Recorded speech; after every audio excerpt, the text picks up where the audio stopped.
Israel ഗൃഹമേ, കളിമണ്ണ് കുശവന്റെ കയ്യിലിരിക്കുന്നത് പോലെ നിങ്ങൾ എൻ്റെ കയ്യിലിരിക്കുന്നു.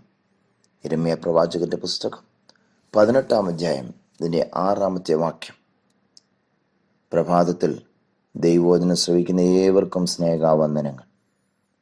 കുശവന്റെ കയ്യിൽ കളിമണ്ണ് എന്ന പോലെയാണ് നാം നമ്മുടെ സൃഷ്ടാവായ ദൈവത്തിൻ്റെ കൈകളിലായിരിക്കുന്നത് എന്നാണ് യിരെമ്യാ പ്രവാചകനിലൂടെ ദൈവം തൻ്റെ ജനത്തോട് സംസാരിക്കുന്നത്. കുശവൻ ഒരു പാത്രത്തെ നിർമ്മിക്കുന്നതിന് മുമ്പ് അതിൻ്റെ ഒരു രൂപരേഖ തൻ്റെ മനസ്സിലുണ്ടായിരിക്കും. കുശവന്റെ കൈപ്പണി പൂർത്തിയാകുന്നത് താൻ നിർമ്മിച്ച പാത്രം തീയിൽ ചുട്ടെടുത്ത് കഴിയുമ്പോഴാണ്. തീയിൽ കൂടി കടന്നു പോകുമ്പോഴാണ് ഒരു പാത്രം അതിൻ്റെ പൂർണ്ണതയിലെത്തുന്നത്. അതുപോലെ പ്രിയരെ, ജീവിതത്തിൽ പ്രതികൂലങ്ങളും കഷ്ടതകളും കടന്നു വരുമ്പോൾ നാം ഭാരപ്പെടാതെ, പിറുപിറുത്തു പോകാതെ, നമ്മുടെ ഉടയവൻ, നമ്മെ മെനഞ്ഞവൻ, നമ്മെ പൂർണ്ണതയിൽ എത്തിക്കുവാൻ തീയിൽ കൂടെ കടത്തിവിടുന്നു എന്ന് മനസ്സിലാക്കി, തീയിൽ കൂടി കടത്തിവിടുമ്പോഴും നാം തീയിൽ നശിച്ചു പോകാതെ നമ്മെ കരങ്ങളിൽ അവിടുന്ന് വഹിച്ചുകൊള്ളും എന്ന ഉറപ്പോട് നമ്മെ തന്നെ ആ കരങ്ങളിൽ സമർപ്പിക്കാം. അതുകൊണ്ടാണ് ഭക്തനായ ഇയ്യോബ് പറയുന്നത്, അവനെന്നെ ശോധന കഴിച്ചാൽ ഞാൻ പൊന്നുപോലെ പുറത്തു വരും. അത് ഇയ്യോബിന് തൻ്റെ ജീവിതത്തിൽ അനുഭവിപ്പാൻ സാധിച്ചു. ഇയ്യോബിന്റെ പുസ്തകം 42-ാം അധ്യായത്തിലേക്ക് വരുമ്പോൾ അവിടെ നമുക്ക് കാണാൻ സാധിക്കും, തീയിൽ കൂടി കടന്നുപോയ ഇയ്യോബ് അനുഗ്രഹിക്കപ്പെട്ടവനായി പുറത്തു വന്നു. ജീവിതത്തിലെ നഷ്ടങ്ങളൊക്കെ നികത്തി ദൈവം ഇയ്യോബിനെ മാനിച്ചു. തീയിൽ കൂടെ തട്ടാൻ സ്വർണത്തെ കടത്തി വിടാറുണ്ടല്ലോ. എന്തിനാണ്? അതിനെ ശുദ്ധീകരിക്കുവാൻ. ശുദ്ധീകരണം കഴിയുമ്പോഴാണ് സ്വർണം മാറ്റുള്ളതായിത്തീരുന്നത്. ദൈവത്തിന്റെ ഹൃദയപ്രകാരമുള്ള മനുഷ്യനായ ദാവീദ് അനേക കഷ്ടതകളുടെ നടുവിൽ കൂടെ കടന്നുപോയി. എന്നാൽ ദാവീദിന്റെ സാക്ഷ്യം എന്താണ്? അവനെന്നെ മരണത്തിന് ഏൽപ്പിച്ചിട്ടില്ല. പ്രിയരെ, ജീവിത ക്ലേശങ്ങൾ നമ്മെ മാറ്റേറിയതാക്കി മാറ്റുന്നു.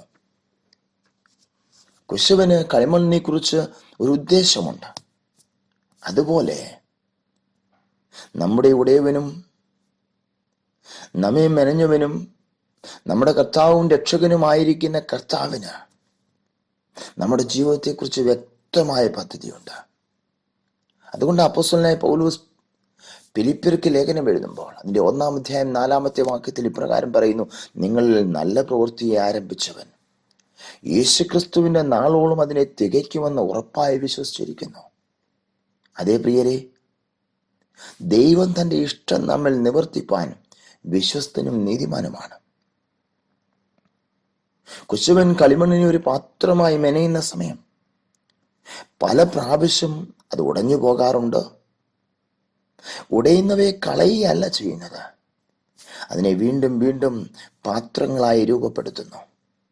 അതുപോലെ ദൈവം നമ്മെയും തനിക്കിണങ്ങിയ മാനപാത്രങ്ങളാക്കുവാൻ വീണ്ടും വീണ്ടും രൂപപ്പെടുത്തുകയാണ്. രൂപപ്പെടുത്തുമ്പോൾ വേദനയും പ്രയാസവും ദുഃഖവും ഒക്കെ ഉണ്ടാകാം. എന്നാൽ ഓർക്കുക, നാം നമ്മുടെ നല്ലവനായ യജമാനന്റെ കയ്യിലാണെന്ന്.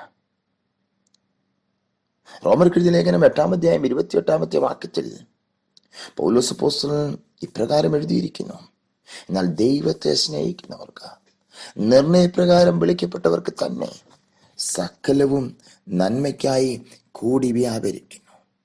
അതേ പ്രിയരെ, കർത്താവിൻ്റെ കരങ്ങളിൽ പരിപൂർണമായി സമർപ്പിക്കപ്പെട്ടവരായി കർത്താവിനെ സ്നേഹിക്കുന്ന നിർണയപ്രകാരം വിളിക്കപ്പെട്ട ഒരു ഗണത്തിലായി തീരുവാൻ നമ്മെ സമർപ്പിക്കാം, പ്രാർത്ഥിക്കാം. കർത്താവേ, ഞങ്ങൾക്ക് തന്ന വിലയേറിയ അവസരത്തിനായി നന്ദിയോടെ സ്തോത്രം. ഞങ്ങൾ ആരംഭിച്ച നല്ല പ്രവൃത്തിയെ അങ്ങയുടെ നാളോളം അതിനെ തികയ്ക്കുമെന്ന് ഉറപ്പായി ഞങ്ങൾ വിശ്വസിച്ചിരിക്കുന്നു. കർത്താവേ, അങ്ങയുടെ ഇഷ്ടം ഞങ്ങൾ അങ്ങ് നിവർത്തിക്കുന്ന ദൈവമായിരിക്കാൻ സ്തോത്രം. കർത്താവേ, ഞങ്ങളെ സമ്പൂർണമായ ആ കരങ്ങളിലേക്ക് സമർപ്പിക്കുന്നു. കർത്താവേ, അങ്ങയുടെ കയ്യിലെ ഒരു ഇണങ്ങിയ ആയുധമായി, ഒരു പാത്രമായി തീരുവാൻ ഞങ്ങളെ സമ്പൂർണമായി ഏൽപ്പിച്ചു തരിക. കർത്താവേ, ഞങ്ങൾക്കറിയാം ഞങ്ങളുടെ യജമാനൻ ഞങ്ങളെ മരണത്തിന് ഇതുവരെയും ഏൽപ്പിച്ചിട്ടില്ല. ഞങ്ങളെ സൂക്ഷിക്കുന്ന വിധങ്ങൾക്കായി സ്തോത്രം. ഞങ്ങളുടെ പ്രിയപ്പെട്ടവരെ ഒക്കെ കരുതുന്ന വിധങ്ങൾക്കായി സ്തുതിക്കുന്നു. ഓരോ പുതിയ പ്രഭാതവും തരുന്നതിനായി സ്തോത്രം. ഞങ്ങളെല്ലാവരെയും ബലപ്പെടുത്തിയാട്ടെ.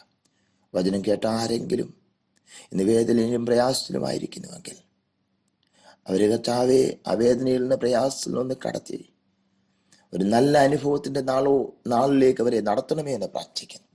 എല്ലാവരെയും അതിനായിട്ട് ഒരുക്കിയാട്ടെ. പ്രാർത്ഥന കേട്ടതിനായി സ്തുതിക്കുന്നു. യേശു ക്രിസ്തുവിൻ്റെ നിസ്തുല്യ നാമത്തിൽ തന്നെ ആമേൻ.